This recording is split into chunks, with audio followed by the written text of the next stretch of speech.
Tiene la palabra don Antonio Gracia Caselles, que pronunciará la lección inaugural con el título La voluntad de saber.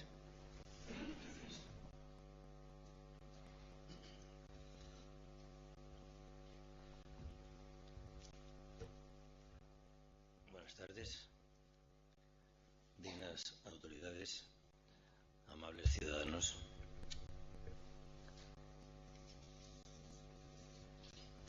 Mis primeras palabras sean para agradecer a don Julio Fuentes mi presencia aquí.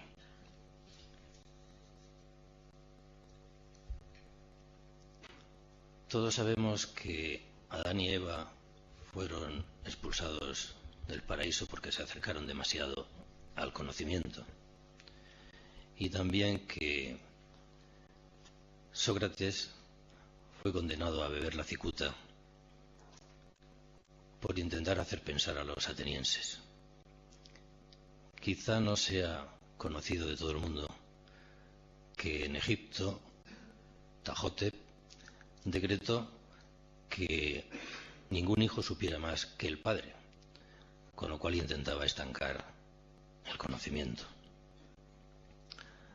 O que Hipatia, por renovar la ciencia, fue torturada con enormes caracolas, desmembrada y quemada viva. Algo semejante a lo que le ocurrió a Giordano Bruno, cuando para acallar sus teorías sobre el universo se le arrancaron los dientes y la lengua, y luego también quemado. O que Fray Luis de León padeció 5 años de prisiones por traducir y difundir el Cantar de los Cantares. En fin, la Inquisición perseguía a todos aquellos que cuestionaban sus dictados. Y ante estos y otros hechos similares, uno puede hacerse la pregunta: ¿acaso quien quema a un hombre sabio no está quemando una biblioteca? ¿Por qué este universal miedo al saber?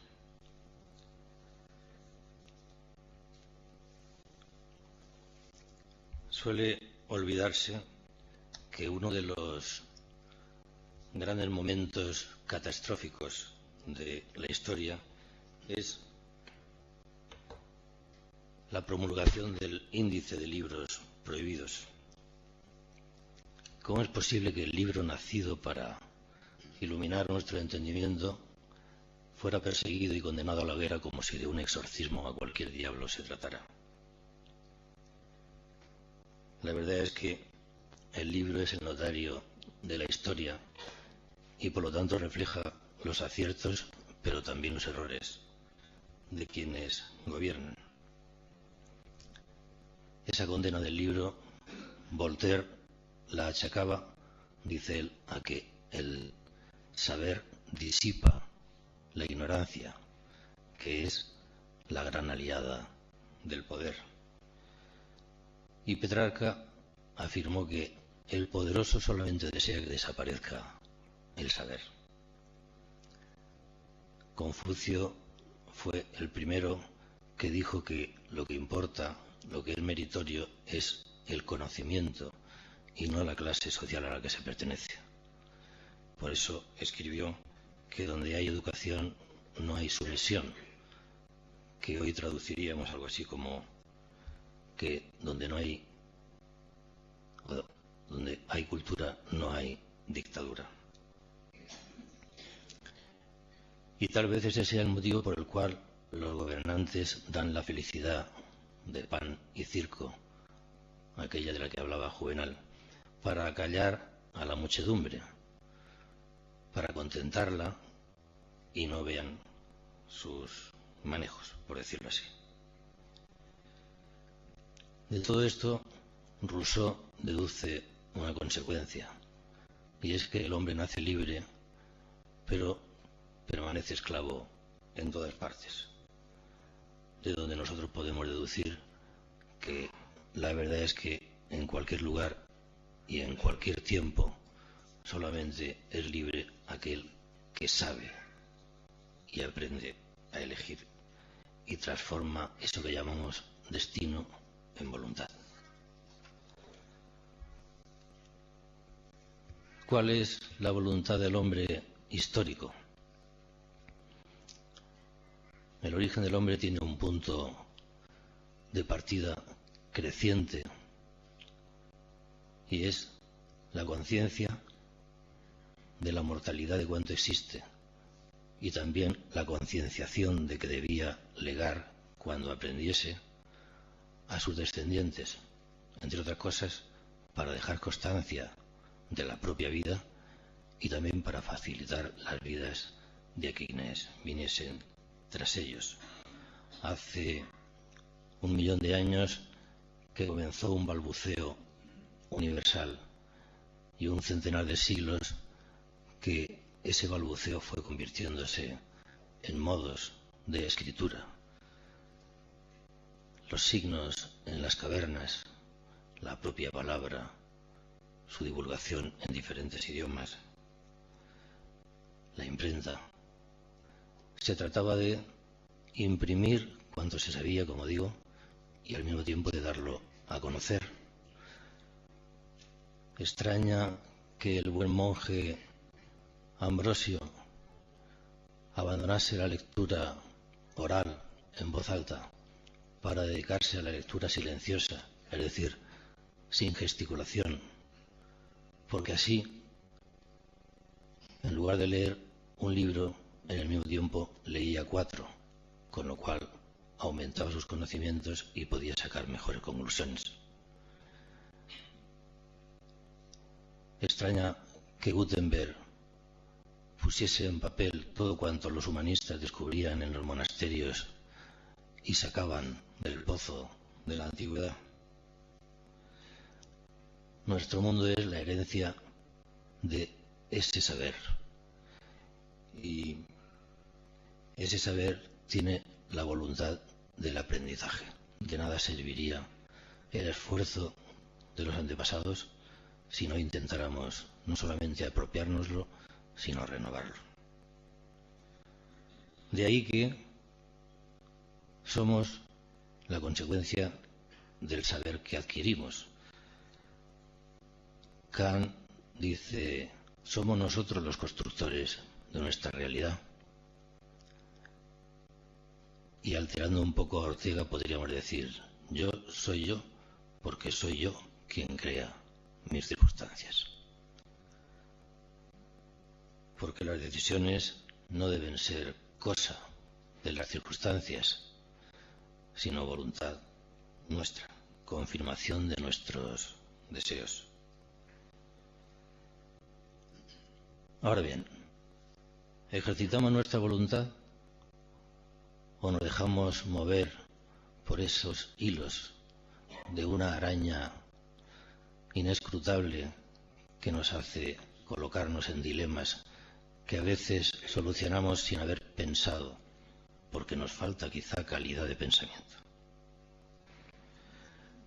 Solemos decir que este es el mejor de los mundos posibles. Tal vez. ¿Lo ha hecho la inercia evolutiva o hemos intervenido con nuestras decisiones, con nuestra voluntad? En cualquiera que sea de los casos, ¿en qué hemos convertido la existencia? El progreso es el gran depredador de la cultura y hoy somos idólatras de un mundo que ya no existe, porque los griegos adoraban a Aristófanes. El público del siglo XVII aplaudía a Molière y a Calderón. ¿Dónde nos hemos olvidado? ¿Qué ha ocurrido para que hoy no ocurra lo mismo? ¿En qué esquina hemos abandonado a hombres como Leonardo o como Miguel Ángel? ¿Vamos a un futuro más noble o más efímero y banal? ¿Avanzamos en humanismo y ciencia o los consideramos enemigos? ¿Podemos alterar el devenir? ¿Podría alterarlo, mejorarlo, la enseñanza? No es verdad que el pasado siempre sea mejor que cada instante que vivimos. Todos nos preguntamos el porqué y el para qué de nuestras existencias y todos queremos conocer cuánto nos rodea y cuánto tenemos en nuestra mente. Los movimientos peristálticos psicológicos que nos llevan de aquí para allá, a veces sin saber por qué. ¿Quién no querrá saber lo que le espera? ¿Cuál es su origen? ¿Qué será de él cuando sea un cadáver? Si para todo viaje hacemos el mejor equipaje de la vida es el del conocimiento, el del saber, porque tiene divisas en todos los países y nunca se deprecia. Y siempre podemos echar mano a esa maleta para resolver cualquier dilema. Y además nos impulsa el anhelo de superación, de autosuperación. Pensemos en la autosuperación. Hay quienes se desploman ante una catástrofe, pero pensemos en aquellos que no lo han hecho. Por ejemplo, en plena Revolución Francesa, a punto de ser guillotinado en cualquier día, Condorcet está en el calabozo y no se dedica a llorar, a lamentarse, escribe nada menos que la historia del progreso de la humanidad para alentar esos momentos de superación. Pensemos en Messiaen, en medio de un campo nazi, sin instrumentos, componiendo el cuarteto para el fin de los tiempos. Pensemos en el joven Demóstenes, que sufría de tartamudez y no se dejó vencer, aunque quería ser un gran orador. Todas las mañanas se iba a la playa ateniense, cogía piedrecitas, se las ponía debajo de la lengua, practicaba y con el paso de meses y años se convirtió en lo que hoy es considerado como el mayor orador de la historia. Y ya que estamos en el año hernandiano, ¿por qué no recordar que Miguel Hernández hizo un gran esfuerzo de autosuperación, porque en 9 años recorrió toda la poesía, partiendo casi de un desconocimiento total de la misma, y hoy es uno de los grandes poetas del siglo XX. Esa autosuperación es la que hace escribir a Cantero: guarda en tu biblioteca buenos libros, pero primero guárdalos en tu cabeza. Y también eso es lo que le manifiesta Don Quijote a Sancho Panza cuando le dice: no es un hombre más que otro si no hace más que otro. No está así desterrando las aristocracias, las alcurnias sociales, y está imponiendo la nobleza del esfuerzo. Hay que aprender a cuestionar el mundo y a construirnos el mundo propio. Y la verdad es que el buen lector se apropia de la historia, el buen conocedor se apropia de la historia y de todos aquellos que como él van construyéndola. ¿Por qué leemos? Sino porque leyendo aprendemos sobre nosotros mismos y sobre los demás, y no hay precio para ese aprendizaje. Por eso Flaubert dice: ama el conocimiento como un ciego ama la luz. Y Whitman, quien abre un libro, está tocando a un hombre, cosa que después repitió Unamuno. Por lo tanto, si cada libro es un hombre, si cada vida o si cada libro es una vida escrita, y cada vida, por lo tanto, y cada libro son una experiencia, y nosotros solo podemos vivir una vida, ¿por qué no vivir la de todos en los libros? ¿Por qué no acumular todas las experiencias posibles? ¿Quién no vivirá la historia con Heródoto? ¿Quién no aprenderá a amar con Melibea, con Werther, con Rostand, con Ovidio? Quien quiera vencer sus celos no lo hará tomando como ejemplo, como desejemplo, a Odelo o a Juan Pablo Castel. ¿Y quién sabrá lidiar mejor con su conciencia después de haber tratado con Hamlet y Raskolnikov? O aquel que necesite consolarse de la muerte no hallará ese consuelo en Lucrecio o en Epicuro. Quien sufra de melancolía, que se asome a los escritos de Emerson. Y si alguien quiere odiar el futuro, lo que nos depara, que se asome igualmente a George Orwell o Aldous Huxley. Y en fin, aquel que quiera vencer las adversidades, que tome ejemplo de Robinson Crusoe y construya su isla interior sosegadamente, porque la existencia es un laberinto del cual solo nos saca el hilo de Ariadna llamado saber. Y el buen saber consiste en liberarse del dolor sin sufrir la idolatría del placer, el desapasionamiento, la amable, la feliz emoción en tranquilidad. Por lo tanto, si la finalidad de la existencia es ser dichosos, ¿qué necesitamos que no tengamos? En este mundo en que vivimos, todos intervenimos con nuestras conductas, con nuestro ser y estar en la sociedad. De modo que todos somos pequeños dioses de este mundo. ¿Por qué no hacerlo entonces amable y solidario?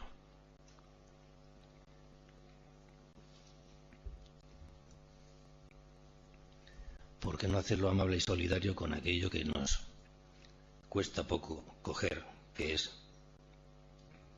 la sabiduría, o lo más próximo a la sabiduría?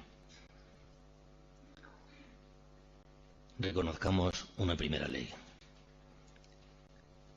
Hay solo un bien, y es el conocimiento. Existe solo un mal, es la ignorancia. Y los más inteligentes son aquellos que se apropian del saber de cuantos han sido sabios y lo hacen propio, y lo mismo que lo toman de sus predecesores, lo trasladan a quienes les suceden. De ahí que, reconociendo cuánto le debemos a esos que nos han transmitido su saber, Newton pudiera decir: si he mirado tan lejos fue porque miré desde hombros de gigantes. En este mundo en el que todos mandan o pretenden que hagamos lo que ordenan, solo es feliz aquel que aprende y sabe regirse por su propia voluntad. Ahora bien, ser feliz no es fácil. Implica primero ser libre. Ser libre es elegir con sensatez. La sensatez repudia la ignorancia. Por lo tanto, la libertad la da el saber. Y cerramos el círculo porque solo haya la dicha quien es libre. Aquellos que hoy no aprenden son aquellos que desprecian la solidaridad. Porque ya dijo Argensola que los libros han ganado más batallas que las armas, porque el conocimiento siempre impone la ley de la justicia. De manera que somos nosotros nuestra propia esperanza, y abandonar la vida sin dejarla más hermosa que la heredamos es el mayor delito, y nadie nace impunemente.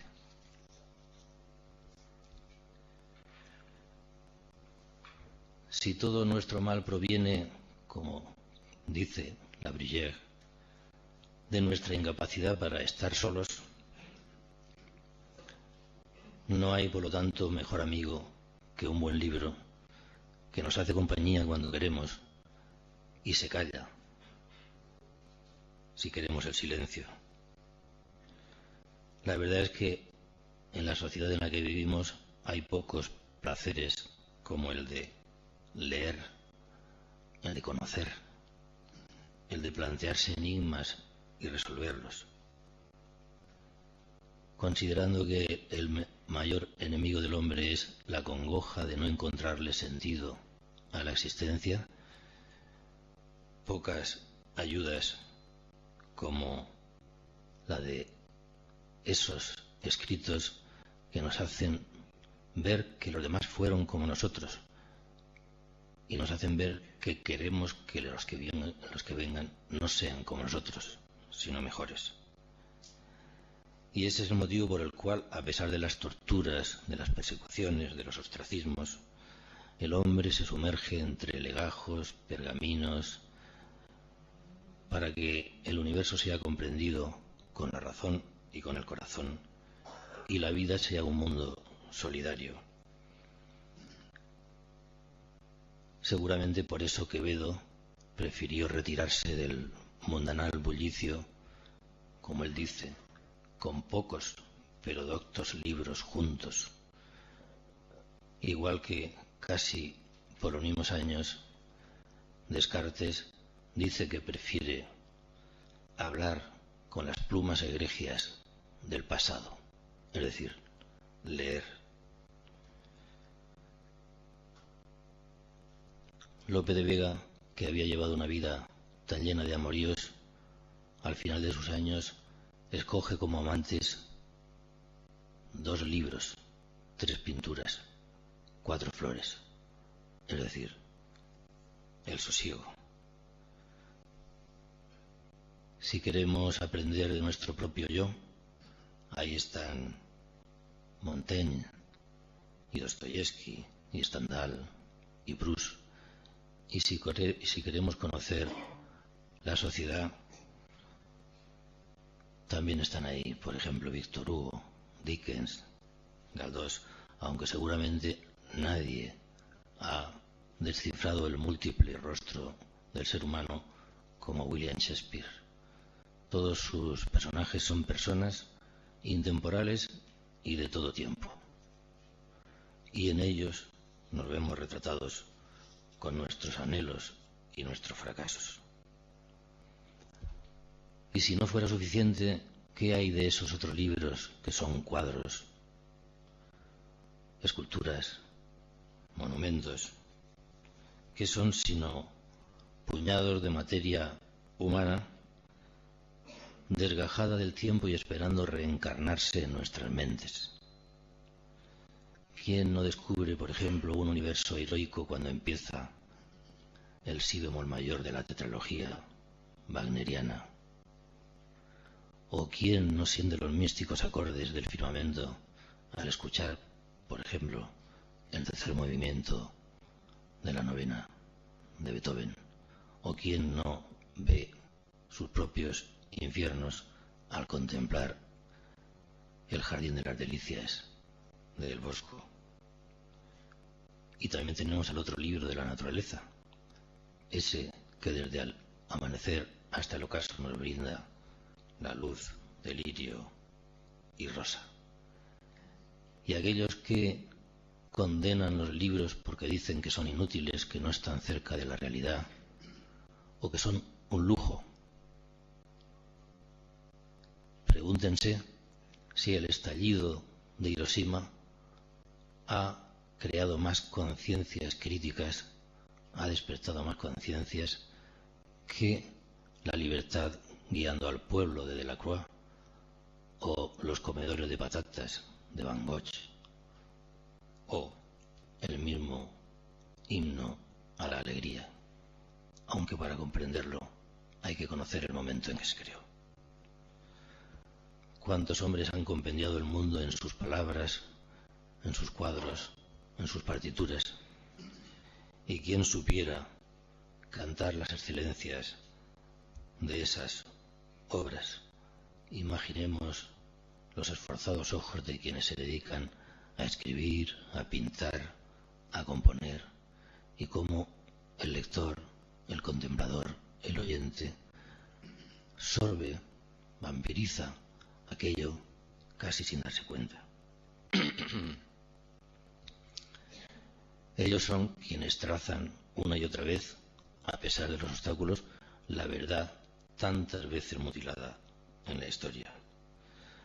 En un libro, en un cuadro, en una partitura retumba los orígenes, la piedra, el manantial, todos cuantos han existido, los enigmas y su desciframiento, la memoria del mundo, la existencia innumerable.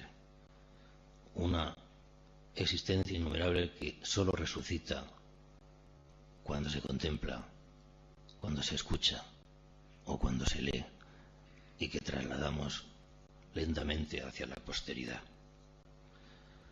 En los libros, en todos esos libros y esas artes que son libros, está latiendo ya la raza cósmica. Alguno se preguntará, ¿y cómo reconocer la voz excelsa, la obra excelsa, entre tanto como hay que no lo es? Un buen libro es aquel en el que leemos lo que sentimos pero no conseguimos escribir con nuestras propias palabras.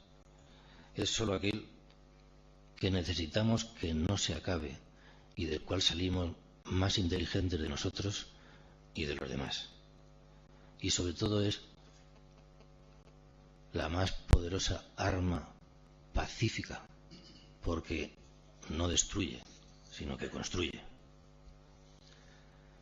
De modo que, ¿cómo transmitiríamos ese saber, ese conocimiento? El legislador Licurgo dijo, no es buen legislador quien no legisla primeramente sobre educación. Y Kant establece las 4 preguntas principales. ¿Qué podemos saber? ¿Qué debemos hacer? ¿Qué nos espera? ¿Qué cosa es el hombre? ¿Qué podríamos responderle? Si, como dice Bacon, un hombre es solamente lo que sabe, nos despreocuparemos de saber. Las 3 primeras universidades, es decir, la academia, el liceo y el jardín, o sea, Platón, Aristóteles, Epicuro, encontraron sus métodos. ¿Nos servirá alguno de ellos? ¿Cuál será nuestro punto de partida? Unir la distracción y la instrucción como querían Platón y Propercio. Educar para el aula de la vida como trataba de hacer Aristóteles y luego insistió una y otra vez Sigmund Freud. Recurriendo al diálogo cordial de Epicuro y de Sócrates, o mostrando, como muchos siglos después, decía Einstein, la educación hay que entregarla como un regalo, no como una imposición, y menos como un castigo. El buen educador siempre encuentra la manera más fácil de hacer el tema más difícil, reconvertirlo a la facilicidad que alguien ha escrito por ahí. Y Carlyle escribió hace 250 años que no hay universidad mejor que una buena colección de grandes libros, aunque tendríamos que añadir que todo libro, como todo viaje, necesita un buen Cicerone. ¿Y quién no querría ser el profesor que soñaba tener cuando era alumno? Enseñamos el mar y las montañas, enseñamos a pensar, a memorizar. Mostramos que en el hombre no hay más alta pulsión que la del arte, porque es el arte el único que lo inmortaliza y por lo tanto que no lo mata del todo. ¿Por qué el infante, que es todo preguntas, deja de preguntar cuando entra al aula? ¿Y por qué esa falta de voluntad interrogativa la continúa el adolescente, incluso en el joven, incluso en muchos adultos. Es que no les interesa lo que oyen en el aula, es que no nos interesa lo que dicen los vecinos, no les importa, no nos importa lo que escuchamos. Transmitir la cultura o la belleza sin enseñar primeramente a amarla es, como toda imposición, un hierro. De nada sirven las erudiciones si no las convertimos en premisas que nos conduzcan a una comprensión. Erasmo ya dijo hace muchos siglos que es gran necedad aprender lo que luego hay que olvidar, seguramente pensando en las erudiciones con las que a veces se enmascara la incultura. De manera que hay que enseñar primero las esencias y luego, quizá, también las circunstancias. El primer postulado educativo es el de mostrar el deleite de saber y el de demostrar que la necesidad de la cultura es la única verdadera necesidad, porque es la única palanca de Arquímedes que nos puede llevar a mover el mundo. Recuerdo otra vez la frase de Licurgo: no es buen legislador quien no legisla primeramente sobre educación.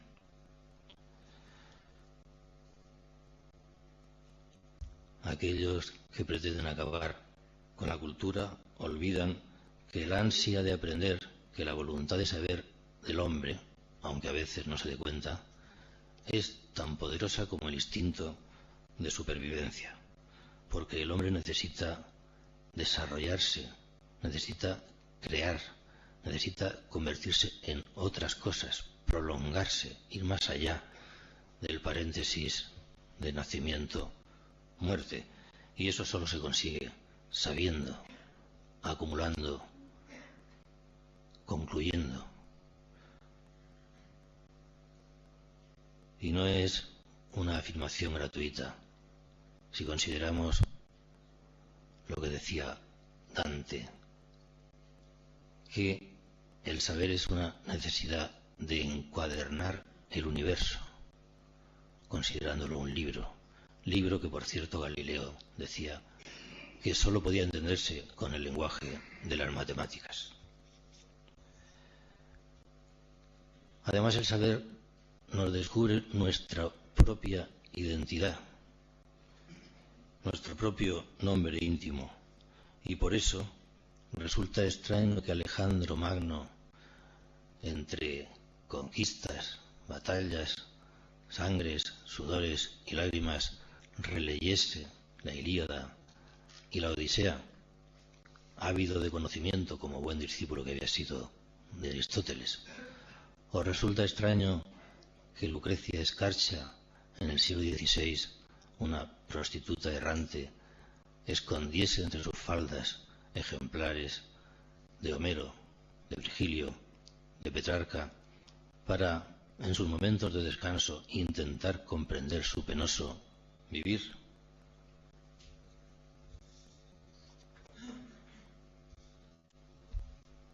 Para acabar, regreso al principio. Quien quema libros quema las conciencias de aquellos que pueden renovar o refutar el saber. Pues bien, Platón llegó a quemar cuantos escritos contradecían sus principios. Xi acabó con la lectura haciendo arder todos los libros de su imperio. Diocleciano envió al fuego todos los libros de la cristiandad. Los cristianos quemaron 3 millones de libros en sus muy santas cruzadas. Los nazis arrancaron de la historia las páginas que no les convenían. el saqueo de las grandes bibliotecas de Alejandría y Sarajevo pueden considerarse como el gran asesinato de la memoria universal. Y si conjeturamos el mañana, Fahrenheit de Bradbury nos muestra una sociedad en la que los libros deben ser quemados y solo permanecen aquellos que son aprendidos por los hombres y se convierten en hombres libros, como ya había dicho un bilbilitano, Baltasar Gracián. Otra vez surge la pregunta, ¿por qué este universal miedo al saber? Y la respuesta no parece difícil. Los libros nos enseñan a pensar. Es decir, al cuestionar el poder. Pensar es un acto subversivo que el poder siempre persigue.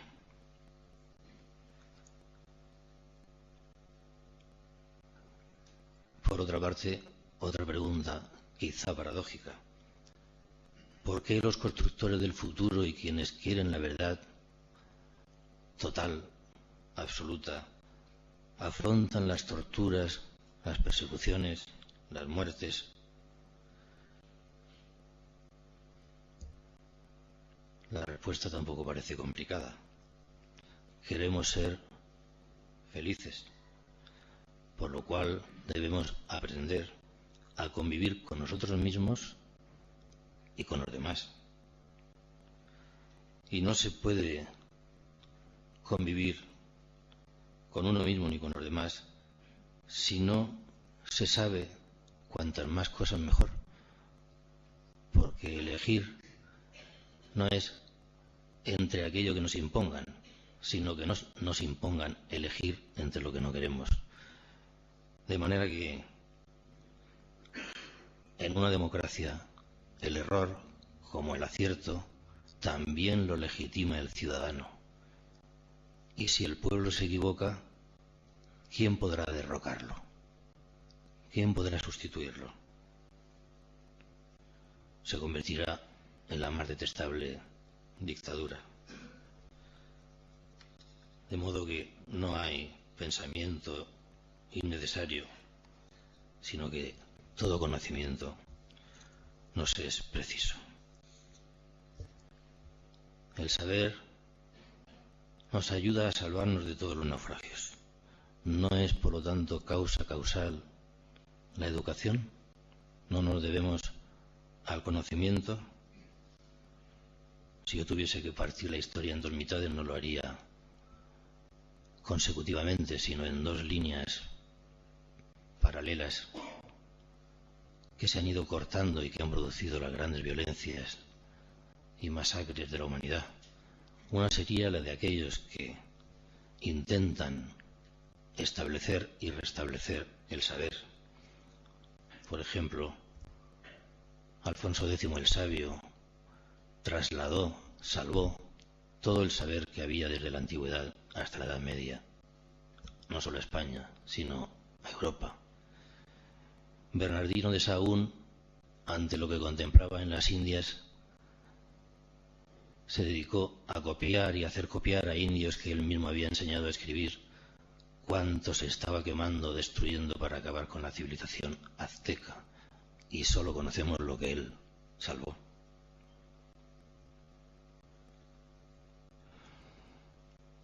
Y en el extremo opuesto, los verdugos. El platonismo condenó al poeta y el comunismo ruso condenó al artista. ¿Por qué? Porque los poetas y los artistas siempre tienen una visión más abierta que la del Estado. ¿Qué libro salvaríamos de un incendio nuclear? Seguramente no aquellos que nos ayudaran a restituir la civilización, pero sí aquellos que son la semilla de cualquier otra civilización, aquellos que recogen la cultura, el esfuerzo humano, sus momentos álgidos. Y yo también salvaría un breve catálogo de catástrofes para que no se nos olvidara nunca que es más fácil equivocarse que acertar. Son muchos los que en sus sueños han sentido la biblioteca como un paraíso, dice Borges. Yo, que me figuraba que el paraíso tenía forma de biblioteca.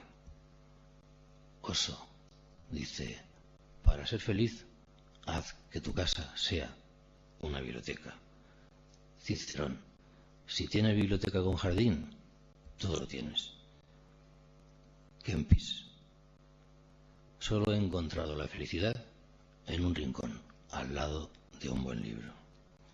Y es que, a pesar de las contraculturas, en un lugar de un libro siempre está esperando una frase para darle sentido a la existencia.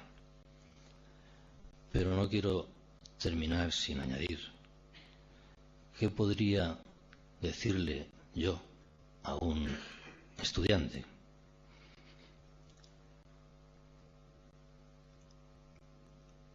Infancia, adolescencia, para convertirnos en personas. Un tercio de nuestra vida para descansar, dormir.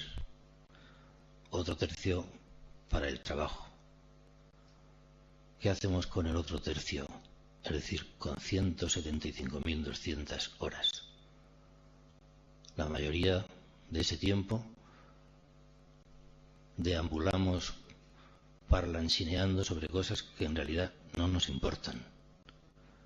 ¿Cuántos hombres y mujeres se hubiesen visto retratados en tantos personajes de tantos libros y hubiesen visto que sus problemas, al menos los emocionales, estaban descritos, diagnosticados y, lo que es mejor, resueltos en esos personajes? ¿No dedicaremos entonces algunas de esas 175.200 horas a los libros, a la cultura? Sobre todo si pensamos que aquellos que se dedican al saber consideran muy pobre que a lo largo de su vida solo puedan leer, como mucho, unos 19.000 libros. Gracias.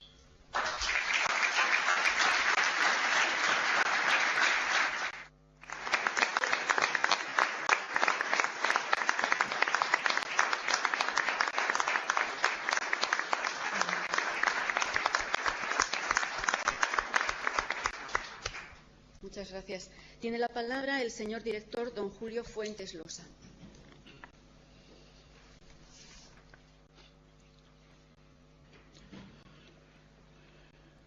Invito a las personas que están al fondo de pie a que ocupen los asientos de la segunda y tercera fila que quedan libres.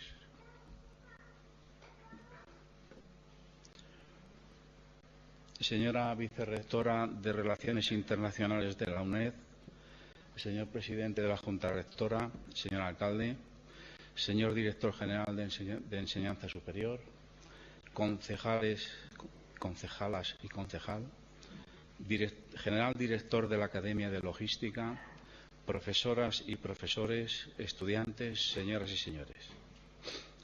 Quiero, en primer lugar, felicitar a don Antonio Gracia por su brillante conferencia, cuyo contenido nos ha ayudado a reflexionar sobre nuestra actitud ante el aprendizaje y el conocimiento a lo largo de la vida.